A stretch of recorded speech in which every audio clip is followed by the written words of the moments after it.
what can we learn of this witch figure? She takes energies out of consciousness and pulls them towards the unconscious to forge a link between the two mental systems. We know the roots of her consciousness reach deep into the non-human, archaic unconsciousness. The witch archetype makes visible to us the very depths of what is humanly possible, the great silences at the edge of being. She stirs up storms that invade whole communities of people. She conducts vast collective energies to our very own doorstep. These undirected, unhumanized spirit forces are symbolized for us as ghosts, dead ancestors, gods and goddesses, come up from the worlds below. What do we gain from this vision? A sense of perspective. The witch seer makes us see into the proportions of life. This is how Dr. Anne Belford Alanovo explains the Wiccan revival during the 1950s.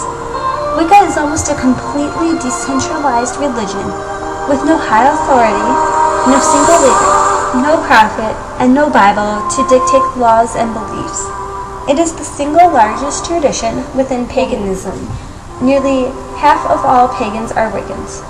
It is important to understand the truth of Wicca according to present-day Wiccans.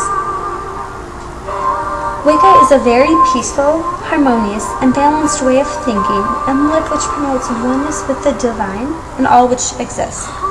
Hernie, a practicing Wiccan, states that Wicca is a deep appreciation and awe in watching the sunrise or sunset, the forest in the light of a glowing moon, a meadow enchanted by the first light of day.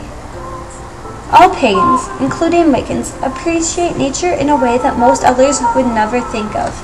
Hernie also states, when one defines oneself as a pagan, it means he or she follows an earth or nature religion, one that sees the divine manifest in all creation. The cycle of nature are our holy days.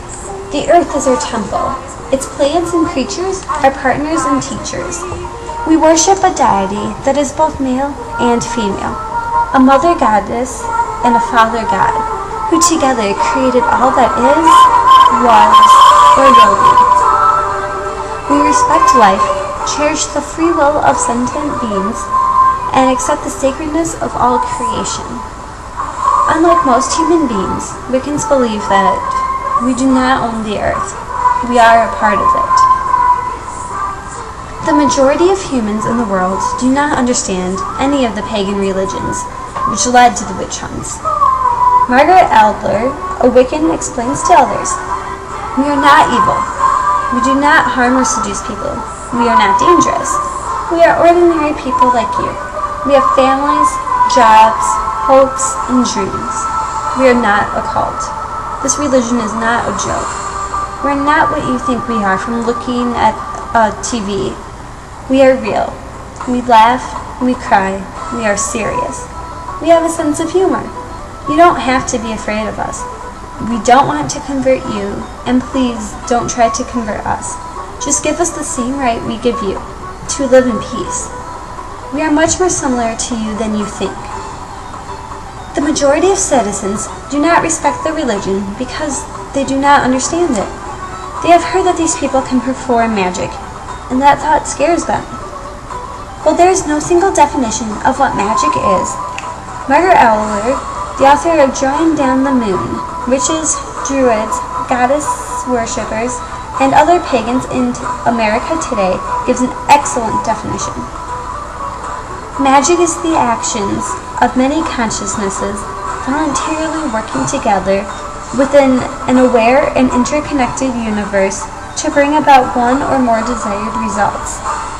Magic is spelled with a K at the end to distinguish it from everyone else's view and the media's portrayal of magic within our society. There are 5 general points about magic which are important to understand before judging the practice or the people who perform it. First, magic is natural. It arises out of the structure and nature of the universe. Secondly, magic is rational. It is logical and based on reason. Thirdly, magic is cooperative. It is a voluntary process.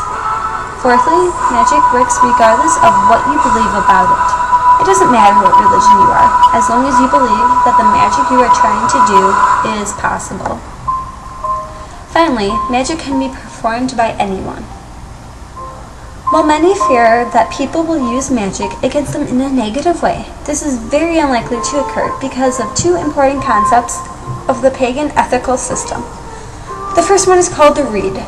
This states that, "And it harm none, do what ye will," which means that you are free to do as you wish, as long as what you do doesn't harm others. The second rule is called the Rule of Threes. This means that if you harm someone else, the harm will come back to you threefold. These are very serious consequences, which led Wiccans to examine carefully what the results could be from their spell, and to make sure that they specifically word it to exactly what they mean without interpretation. There are four main mechanics of creating a spell. First, you must put yourself in a receptive state, freeing yourself of distraction and allowing your focus to move toward your point of connection with the universe. Depending on what magic you are trying to focus on, concentrate on one of the 7 chakra points, which is the Hindu idea that is associated with certain functions and energies. The 7th chakra is above the head, which connects you energetically to the universe and those spiritual energies you believe sustain you. It is associated with the color white. The 6th chakra is on the forehead, between your eyes, the pineal gland. It is associated with psychic and intuitive powers, the mind and wisdom, and its color is deep indigo or purple, sometimes combined with silver. The 5th chakra is found in the throat and is associated with all matters of communication and self-expression. Its color is sky blue. The 4th chakra is found at the heart and is associated with love, benevolence, selfless giving, and forgiveness. Its color is sometimes green and at other times pink with gold. The 3rd chakra is found in the solar plexus and is associated with power, will, and the energy to do and accomplish. It is the seat of your personality, ego, and self-esteem. Its color is yellow. The 2nd chakra is located near the reproductive organs and is associated with sexuality, desires, and reproduction. Its color is orange. The 1st chakra sits at the base of the spine and connects you to your body and the material world in general. Its vibration, or frequency, is considered to be slow and dense, which corresponds to the densest of physical matter. The color is deep red. After focusing on one of the chakra points, you must form an intention. You must be careful what you ask for. You just may get it. Remember your ethics, consider the situation, weigh the possible consequences, and form your intention.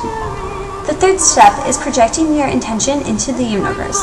This may be done many different ways, but the most common is to visualize your intention being delivered as a letter or email to different levels of reality.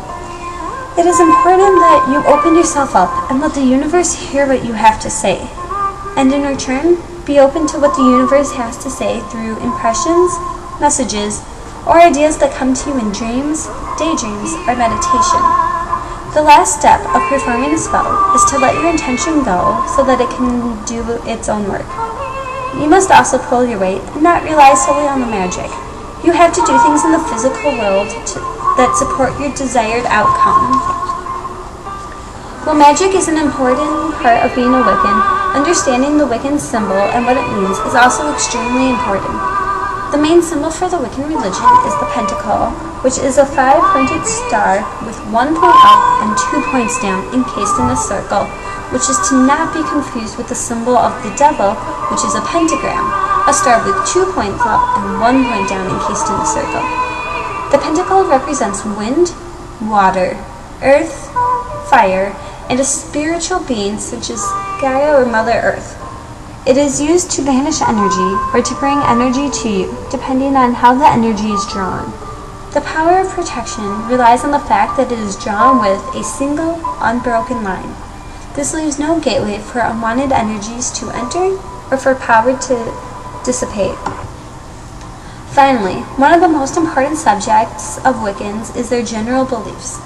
In 1973, 73 American Wiccans met to have a temporary Council of American Witches to create a set of beliefs that harmonized the beliefs of many Wiccan traditions in the United States. Together, they created a common set of 13 principles, which are still endorsed by many American Wiccans, which are as follows. We practice rites to attune ourselves with the natural rhythm of life forces marked by the phases of the moon and the seasonal quarters and cross quarters. We seek to live in harmony with nature and ecological balances, offering fulfillment to life and consciousness.